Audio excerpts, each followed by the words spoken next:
जय श्री राम। सोमवार 2 अप्रैल को भगवान श्री राम की पुण्य जन्मतिथि अर्थात रामनवमी का त्यौहार है।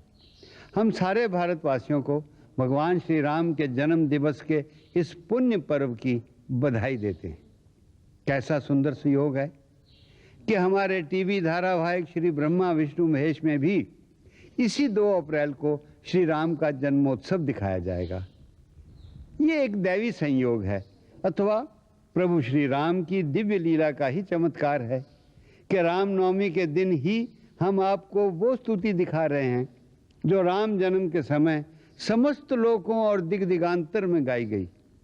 ये वो क्षण था जब स्वर्ग से लेके पाताल तक समस्त लोकों में रहने वाले देवता, यक्ष, गंधर्व, ऋषि, मुनि, सुर, असुर, जड़ चेतन आदि सृष्टि के समस्त प्राणी हमारी पृथ्वी को बड़ी ईर्ष्या भरी नजरों से देख रहे थे, क्योंकि ये वो दिव्य क्षण था जब धरती पर स्वयं परब्रह्म श्री राम के रूप में अवतरित हो रहे थे। उस समय अयोध्या नगरी में और महाराज दशरथ के राजमहल में जो उत्सव हो रहा था, वही उत्सव इस विशाल सृष्टि के दूसरे लोकों में भी हो रहा था। वैसे तो भगवान के हर अवतार का उद्देश्य यही होता है कि साधु जनों को अत्याचारियों और अनाचारियों के चुंगल से छुड़ाकर फिर से मानव समाज को सभ्यता के सांचे में ढाल दें और मानव धर्म की स्थापना करें। परंतु श्री राम के रूप में भगवान ने इस आदर्श को पूर्ण रूप से निभाया, क्योंकि इसी अवतार में वो एक चमत्कारी भगवान के रूप में नहीं बल्कि एक कॉमन मैन या साधारण मानव के रूप में धरती पर है। एक मानव की भांति बड़े असहनीय कष्ट उठाए, परंतु अपने कर्तव्य, अपने धर्म के रास्ते से डावाडोल नहीं हुए, केवल ये सिद्ध करने के लिए कि यदि मनुष्य का विश्वास दृढ़ हो तो वो हर अवस्था में अपने धर्म का पालन कर सकता है। यही राम अवतार की विशेषता है कि श्री राम ने ये सिद्ध कर दिया कि एक कॉमन मैन या साधारण मानव भी ऊंचे से ऊंचे आदर्श का पालन करके मर्यादा पुरुषोत्तम बन सकता है। यहाँ एक बात और कहने योग्य है कि भगवान श्री राम ने जो आदर्श और रास्ते दिखाए वे केवल हिंदुओं के लिए नहीं थे, वरन समस्त मानव जाति के लिए थे। भगवान श्री राम ने केवल एक ही धर्म का प्रतिपादन किया और वो है मानवता का धर्म, इंसानियत का धर्म।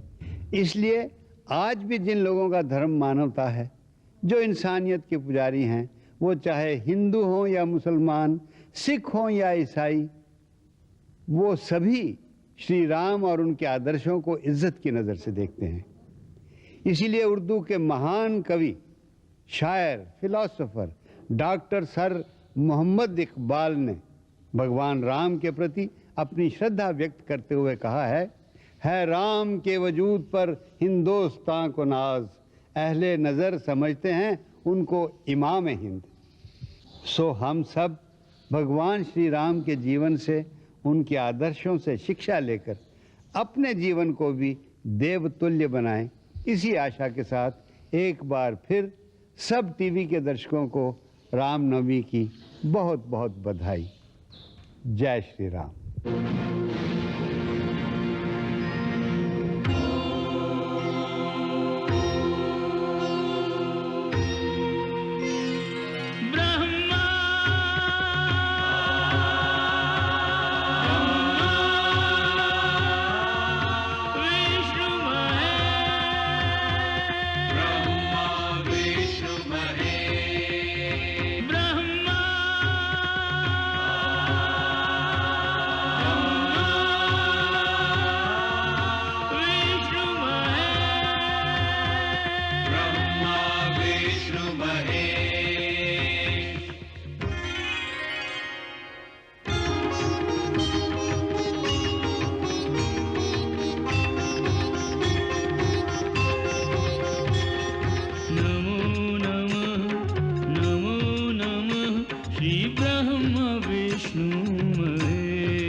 श्री सृष्टा एक जग पालक, एक जग सृष्टा एक जग पालक, और एक करे जग शेष। नमो नमः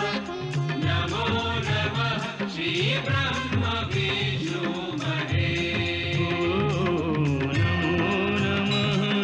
नमो नमः श्री ब्रह्म विष्णु महेश।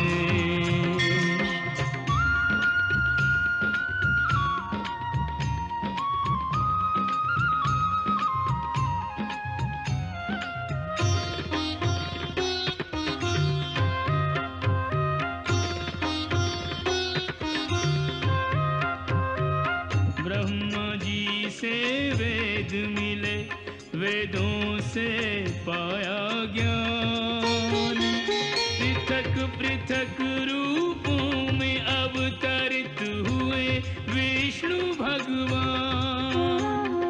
तीव्र हलाहल पी महेश ने किया जगत कल्याण। तीनों परम शक्तियां हैं त्रिभुवन के लिए वरदान। ब्रह्मा विष्णु महेश, ब्रह्मा विष्णु महेश, ब्रह्मा विष्णु महेश, ब्रह्मा विष्णु महेश। तीनों को भजे त्रैताप मिटे, तीनों को भजे त्रैताप मिटे, कोई कष्ट रहे ना क्लेश। नमो नमः श्री ब्रह्म विष्णु महेश। नमो नमः श्री ब्रह्म विष्णु महेश। ब्रह्मा विष्णु महेश, ब्रह्मा विष्णु महेश, विष्णु महेश, ब्रह्मा विष्णु महेश।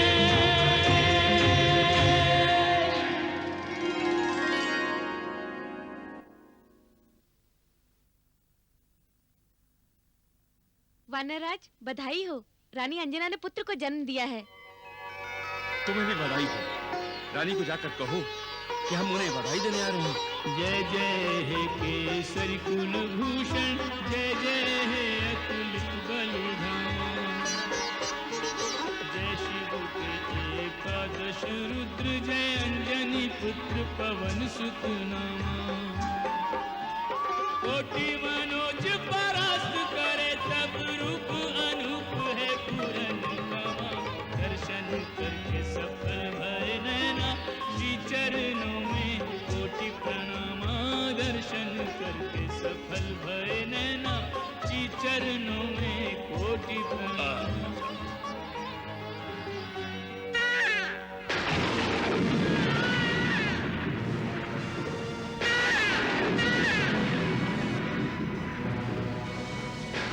कितना बलशाली है मेरा पुत्र, कैसे बूटकार कर रहा है। अंजना इसकी भूतकार बता रही है कि हमारा पुत्र महाबलशाली और महापराक्रमी होगा।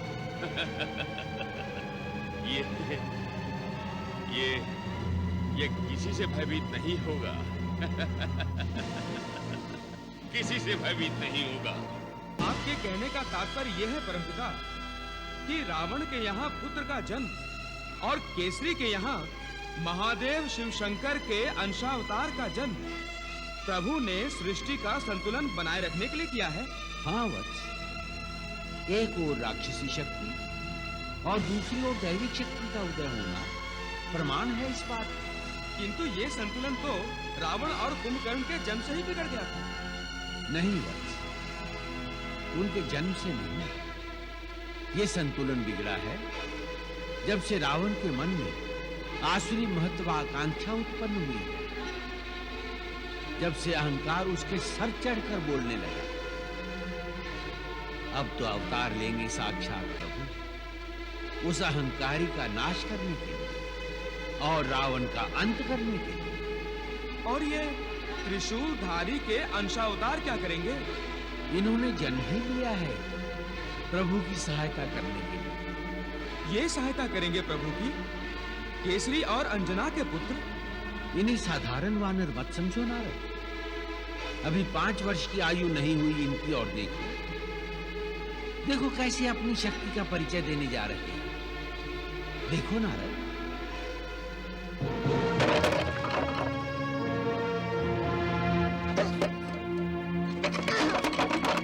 अरे क्या कर रहे हो?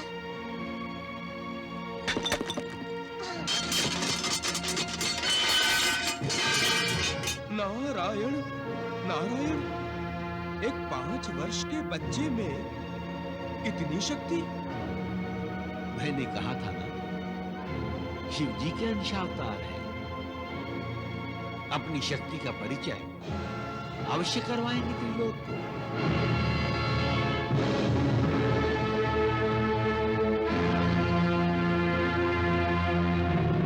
मैं कहता हूँ मुझे भूख लगी है, मुझे खाना दो। तुम बचपन से ही ऐसा करते हो, खाने के बाद फिर और खाना मांगते हो। यदि मेरा पेट नहीं भरता तो मैं क्या करूँ? नहीं, फिर से तुम्हें खाना नहीं मिलेगा। तो फिर ठीक है। अरे कहाँ जा रहे हो? मुझे पता है तुम्हें भोजन बनाने में आलस आता है। मैं फल तोड़ के खाता हूँ। अरे रुको, महाराज, महारानी।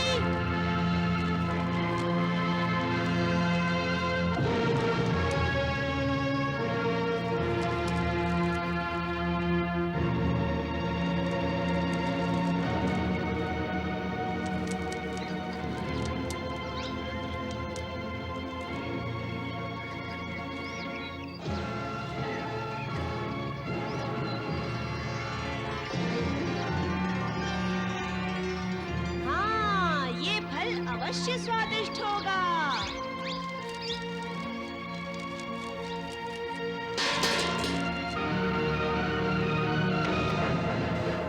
पुत्र, रुक जाओ पुत्र। रुक जाओ पुत्र, पुत्र मेरी बात सुनो पुत्र। रुक जाओ। मेरी बात सुनो।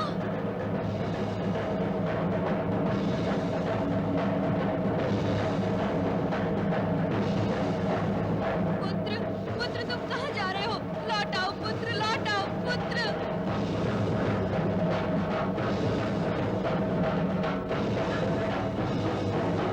रुक जाओ पुत्र, रुक जाओ पुत्र, रुक जाओ। स्वामी, स्वामी उसे रोकिए। अपने पुत्र की रक्षा कीजिए स्वामी, रक्षा कीजिए। हे महादेव, हे महादेवादिदेव, हमारा पुत्र आपके आशीर्वाद की देन है। इसकी रक्षा कीजिए महादेव, इसकी रक्षा कीजिए।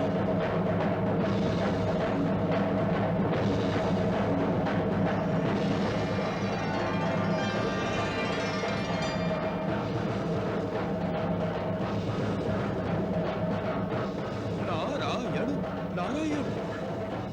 पिताश्री, ये बालक तो बहुत समीप जा रहा है सूर्यदेव के, और उनके तेज का उस पर जरा भी प्रभाव नहीं पड़ रहा है। साक्षात रुद्र पर क्या प्रभाव हो सकता है सूर्य का? तो क्या वो सूर्य देव तक पहुंच जाएगा?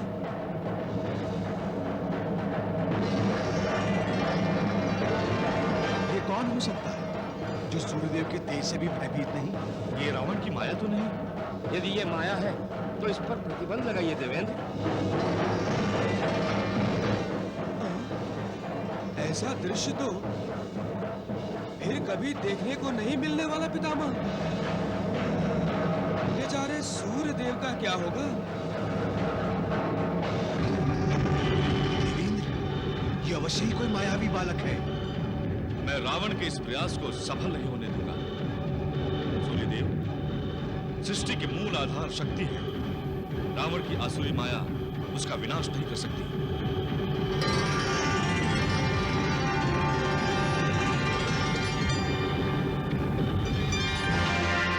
बचाइए देवेंद्र, बचाइए सूर्यदेव को, बचाइए।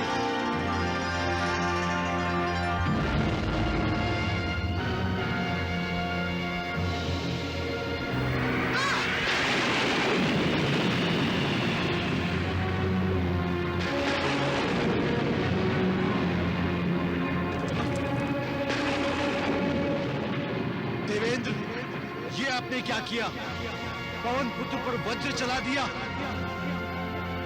मैं इसी पल संपूर्ण सृष्टि की वायु रोक रहा हूं।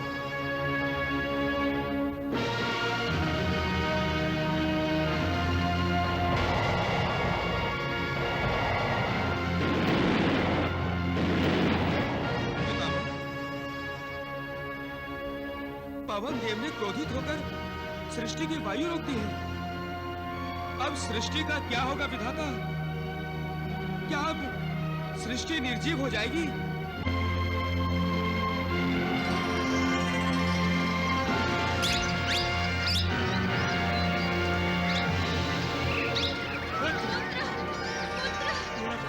मेरा पुत्र, क्या हुआ मेरे पुत्र को? पुत्र, क्या हुआ पुत्र को?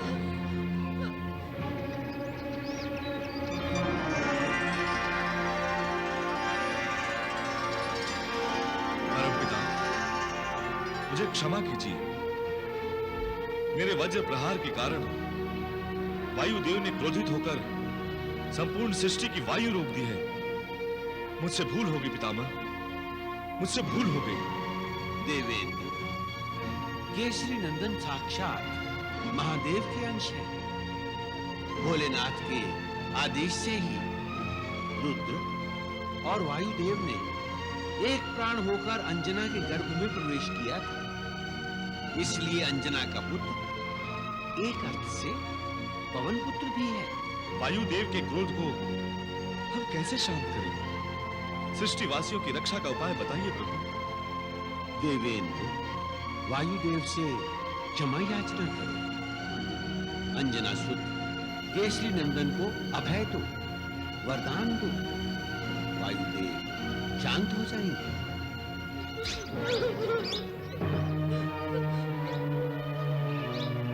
नारायण नारायण।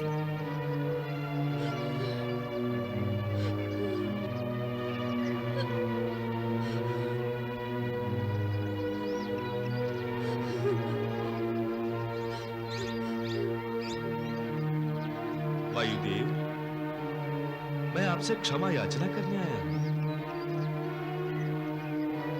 आपके दंड का अधिकारी मैं हूं।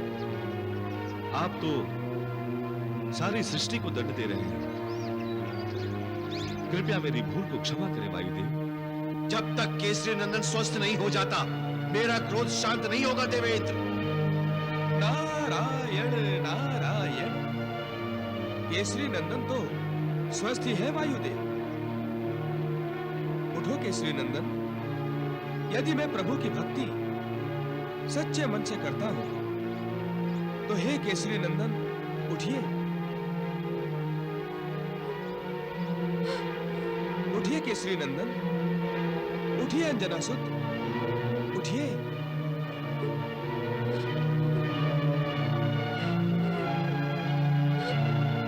उठिए अंजना सुत, उठिए।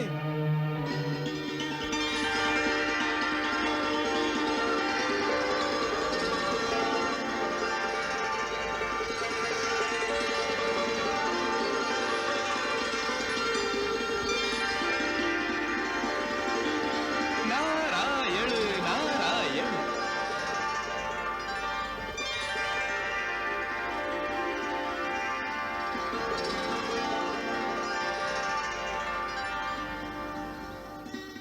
देवेंद्र के वज्र का प्रहार इस बच्चे की हनु अर्थात ठोड़ी पर हुआ है।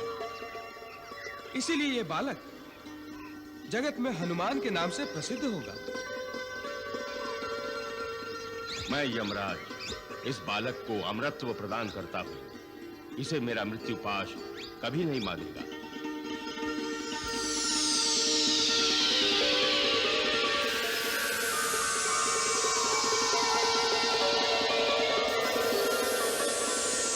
हे वायुदेव,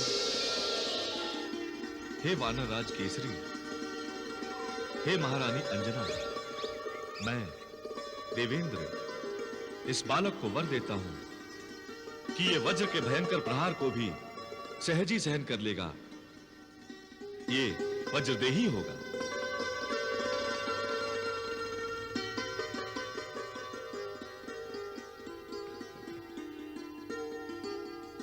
वायुदेव, अब तो अपना क्रोध शांत कर लीजिए।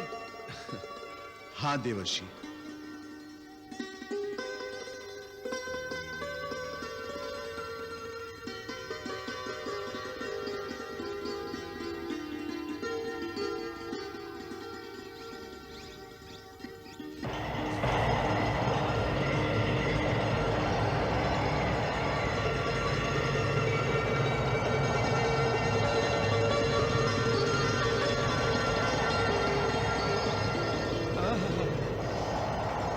नारायण नारायण। देवेंद्र, मुझे क्षमा कर दीजिए। क्षमा तो मुझे मांगनी है हनुमान से।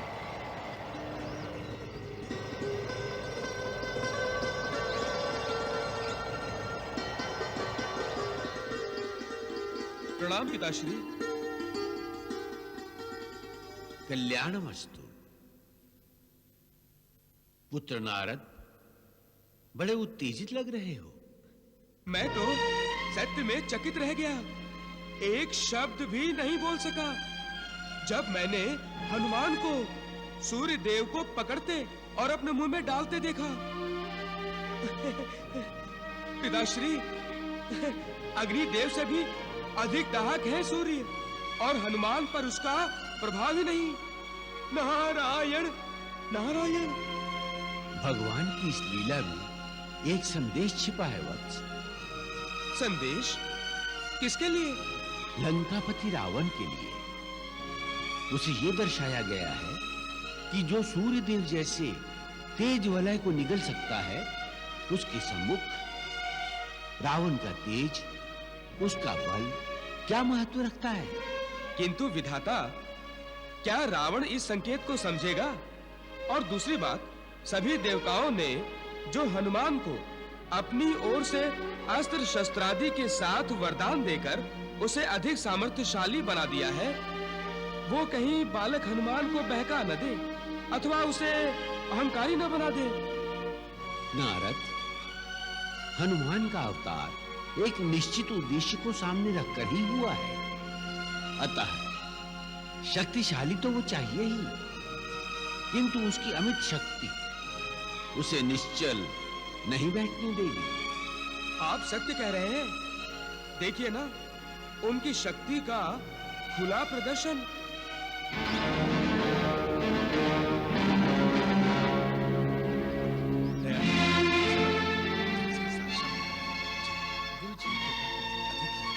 अवश्य अवश्य, यही शब्द मैं दोहराना चाह रहा था। और जानते हैं, आज जो उन्होंने मुझे मारा, जी जी जी, सफल हुआ। किंतु एक अर्थ मुझे अभी तक समझ नहीं आया। कहिए, हम अरे वृक्ष कहाँ से गिरा?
क्या हुआ माताश्री?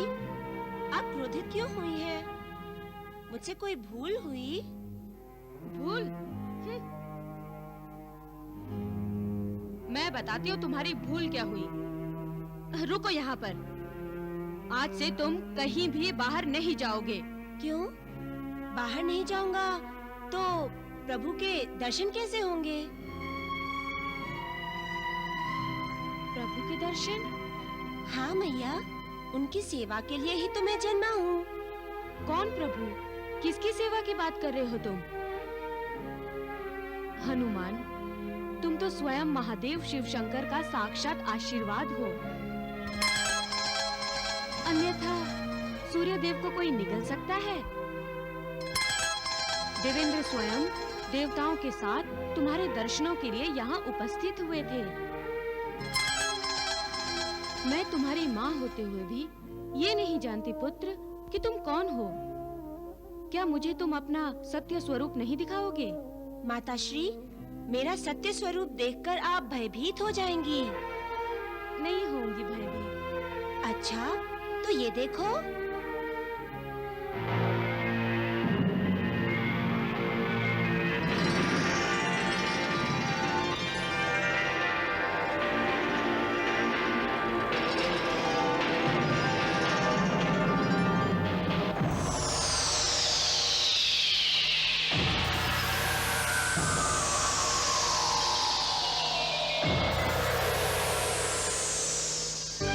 बस पुत्र, ये तुम्हारा सत्य स्वरूप सचमुच बहुत डरावना है। मैया, ब्रह्मांड को रावण के भय से मुक्त करने के लिए भगवान श्री राम के रूप में अवतार लेने वाले हैं। श्री राम की सेवा करने के लिए ही तो मैंने पृथ्वी लोक पर जन्म लिया है।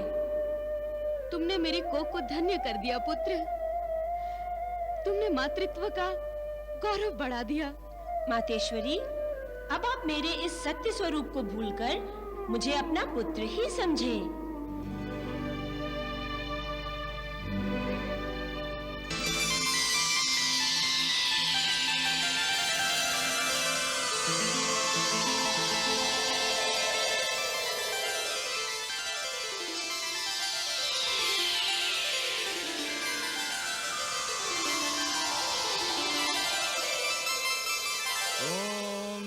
ज्वल ज्वल ज्वल अग्नि स्वाहा।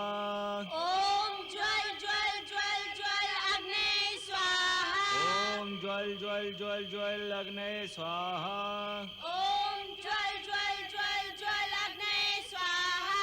ओम ज्वल ज्वल ज्वल ज्वल अग्नि स्वाहा।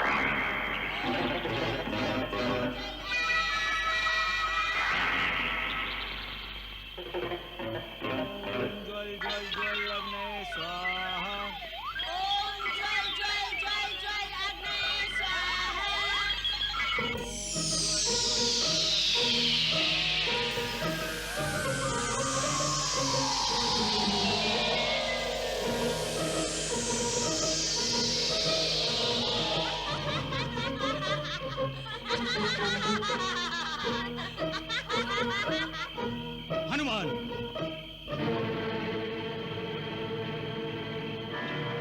हनुमान, अपनी जिस शक्ति और सामर्थ्य का तुम व्यर्थ प्रयोग कर रहे हो, वही शक्ति और सामर्थ्य तुम्हें याद नहीं रहेगा। ये मेरा श्राप है।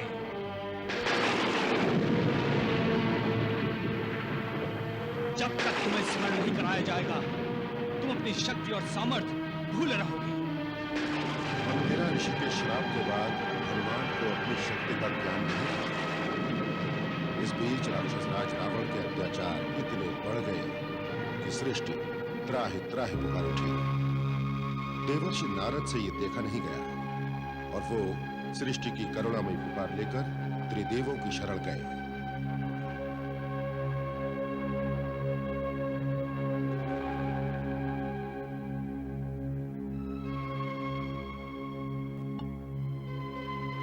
हे सृष्टि पालक, निश्चय ही मेरा बार बार आकर आपको कष्ट देना बुरा लग रहा है, किंतु तीनों लोकों में भ्रमण करते समय जो हृदय विदीर्ण करने वाली बातें सुनकर मुझे कष्ट होता है, उस कष्ट की पीड़ा ही मुझे आपकी शरण में ले आती है प्रभु। ऐसा क्या सुन लिया आपने देवर्षि? भगवान, सृष्टिकर्ता ब्रह्मदेव और कैलाशपति शिवशंकर साक्षी हैं। शक्ति के दुरुपयोग ने रावण और मेघनाथ को आतताई बना दिया है। उन राक्षसों को यदि रोका नहीं गया तो वो दोनों पृथ्वी पर धर्म और सत्य का नाम मिटा देंगे भगवान। इसमें संदेह नहीं है प्रभु कि राक्षसी शक्तियों की अपार वृद्धि से सृष्टि का संतुलन डावाडोल हो गया है। भगवान, आपके भक्तों की त्राही त्राही का क्रंदन चारों ओर सुनाई दे रहा है। अब समय आ गया है प्रभु कि राक्षसीय शक्तियों का विनाश करने के लिए ईश्वरीय शक्ति अवतरित हो। सबकी दृष्टि आप पर ही लगी है प्रभु। अपना दिया हुआ वचन पूरा कीजिए प्रभु, पूरा कीजिए। मैं जानता हूं देवर्षि, पृथ्वी और बोझ सहन नहीं कर सकती। देवों, दानवों, ऋषियों, मुनियों, सभी प्राणियों की पुकार मैं सुन रहा हूं। तो फिर प्रतीक्षा किसकी कर रहे हैं भगवान? राजा दशरथ के घर जन्म लीजिए। आपने कहा था जब राजा दशरथ पुत्र कामेष्टि यज्ञ करेंगे तो देखिए प्रभु, गुरु वशिष्ठ राजा दशरथ और उनकी रानियों को उस यज्ञ के बारे में ही बता रहे हैं। महाराज दशरथ, ये बड़ा शुभ मुहूर्त है। आज सूर्य देवता उत्तरायण में प्रवेश कर रहे हैं। अपने कुल देवता से इस समय जो भी मांगेंगे अवश्य प्राप्त होगा। गुरुदेव, आप तो जानते हैं इस राजभवन में केवल एक ही कमी है। जिस सूर्यवंश में महाराज इक्ष्वाकु, सत्यवादी हरिश्चंद्र, भगीरथ और रघु जैसे महान यशस्वी राजा पैदा हुए, उस सूर्यवंश का नाम लेवा कोई नहीं है। गुरुदेव, दिन रात केवल एक ही चिंता मन को व्यथित करती रहती है कि क्या इस दशरथ के पश्चात इस सूर्यवंश का अंत हो जाएगा। गुरुदेव, इसी कारण वैभव, सुख, समृद्धि सब सुख होते हुए भी हमारे मन में उल्लास नहीं है। स्त्री जब तक मां नहीं बनती गुरुदेव, तब तक वो पूर्ण नहीं कहलाती। आप तो त्रिकालदर्शी हैं गुरुदेव। आपसे हमारे मन की व्यथा छिपी नहीं है। सूर्य देव आपकी मनोकामना अवश्य पूरी करेंगे देवियों। महाराज, आपको पुत्र कामेष्टि यज्ञ करना होगा। अवश्य करूंगा गुरुदेव, अवश्य करूंगा। जैसी आपकी आज्ञा गुरुदेव, जैसी आपकी आज्ञा। ओम अग्निके प्रोहितम यज्ञस्य देव ऋत्विजम एतारम रत्नधात्यम ओम अग्नेय स्वाहा स्वाहा। ओम अग्निके प्रोहितम यज्ञस्य देव ऋत्विजम एतारम रत्नधात्यम ओम अग्नेय स्वाहा स्वाहा।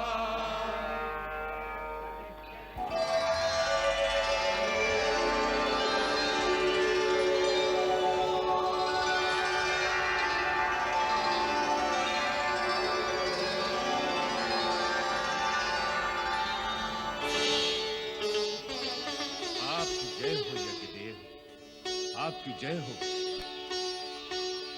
रघुवंश कुलभूषण दशरथ, मैं तेरी यज्ञ पूजा से प्रसन्न हूं। ये पात्र लो, परब्रह्म का ये प्रसाद शुभ समय में अपने तीनों रानियों को खिला देना। तेरी संतान कामना पूर्ण होगी।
नारायण नारायण। प्रभु, अब तो आप पृथ्वीवासियों के कल्याण के लिए मानव रूप में जन्म ले लीजिए। हाँ देवर्षि, पूर्व समय में मैंने मनु शतरूपा को वरदान दिया था कि उन्हें मेरे ही समान पुत्र की प्राप्ति होगी। उसी वरदान की पूर्ति के लिए मैं पृथ्वीलोक जा रहा हूं। नारायण नारायण नारायण नारायण।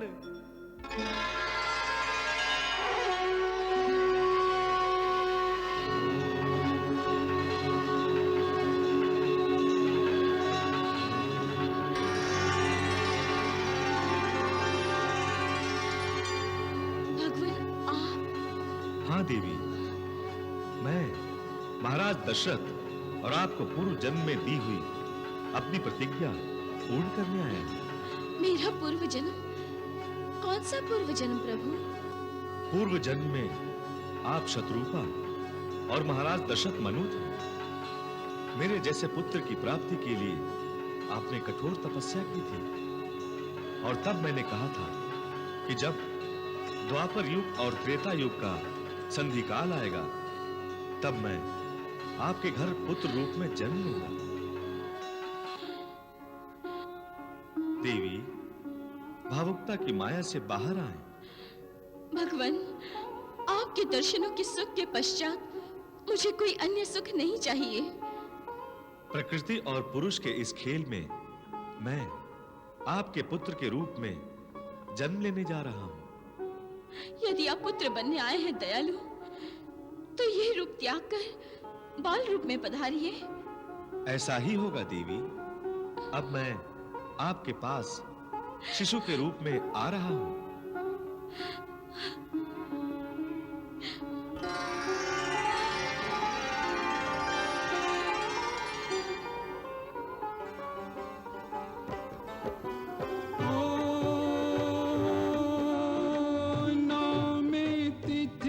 मधुमास पुनीता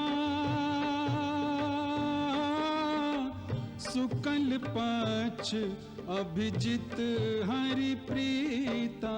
राम हरे श्री राम हरे मंगल कारण राम हरे।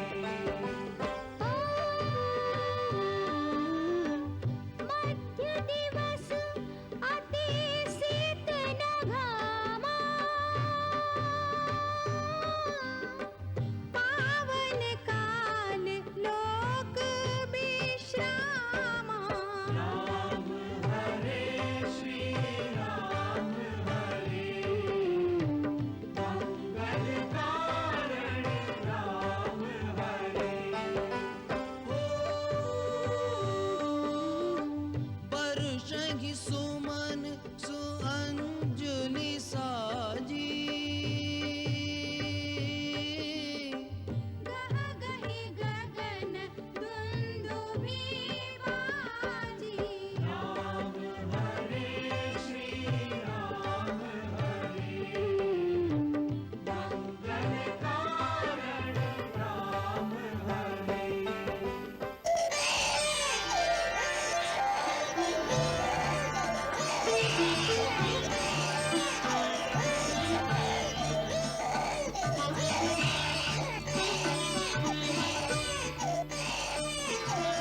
सुमन, वो शुभ घटना घटित हो गई। सुमन, वो शुभ घटना घटित हो गई।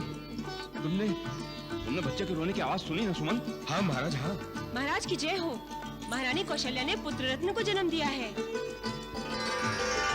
जय महादेव, जय शिव शंकर, जय यज्ञदेव, जय यज्ञदेव।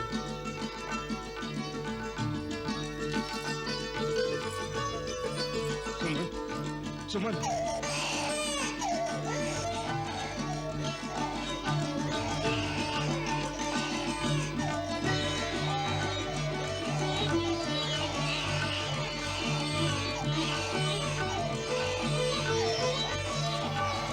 महाराज की जय हो। महारानी कैकेयी ने पुत्र रत्न को जन्म दिया है। बधाई हो महाराज।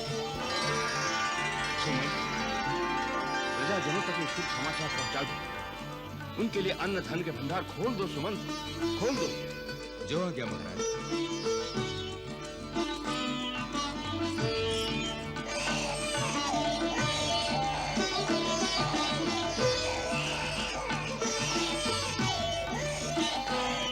महाराज, महारानी सुमित्रा ने 102 पुत्र रत्नों को जन्म दिया है। बधाई हो महाराज।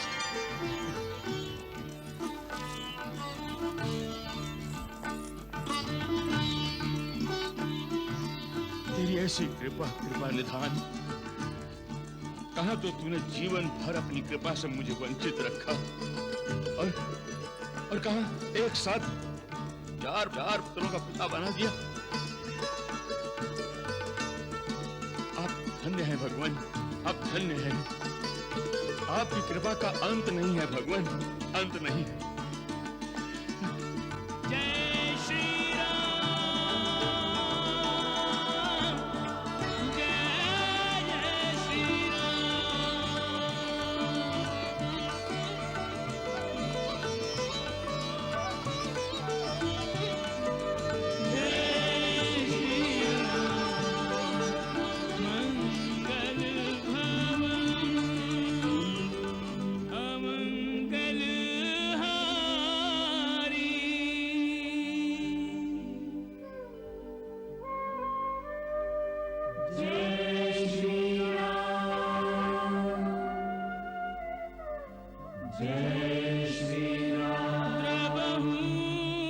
दशरथ अजिर बिहारी।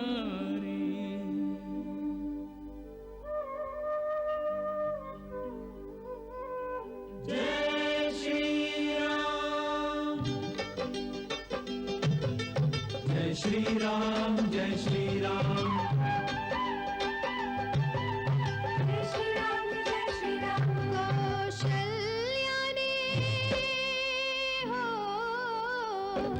महारानी ने रघुवर जाए, बधाई राजा दशरथ को। जी हाँ जी, बधाई राजा दशरथ को।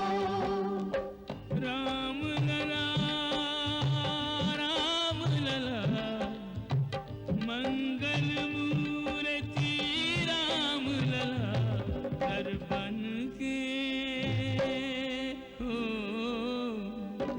नर बन के नारायण आए, बधाई राजा दशरथ को। जी हाँ जी, बधाई राजा दशरथ को। जय श्री राम, जय श्री राम, जय श्री राम, जय श्री राम, जय श्री राम, जय श्री राम, जय श्री राम, जय श्री राम। चरण कमल मुख कमल सुदर्शन, कमल नयन कमला सुख वर्धन। चरण कमल मुख कमल सुदर्शन, कमल नयन कमला सुख वर्धन। सारे तन पर कमल खिले हैं, सुर नर मुनि सब भ्रमर बने हैं। राम लला, राम लला, मंगल मूर्ति राम लला, छवि देखत छवि देखत नैन जुड़ाए, बधाई राजा दशरथ को। जी हाँ जी, बधाई राजा दशरथ को। जय श्री राम, जय श्री राम, जय श्री राम, जय श्री राम, जय श्री राम, जय श्री राम, जय श्री राम, जय श्री राम। लखन भरत शत्रुघ्न को लेकर, अंशों सहित पधारे रघुवर लखन भरत शत्रुघ्न को लेकर अंशों सहित पधारे रघुवर शंभु निवेदन करे निज इच्छा मांगे राम दर्श की भिक्षा राम लला मंगल मूर्ति राम लला आज अवध से हो आज अवध से स्वर्ग लजाए बधाई राजा दशरथ को हे जी हाँ जी बधाई राजा दशरथ को जय श्री राम जय श्री राम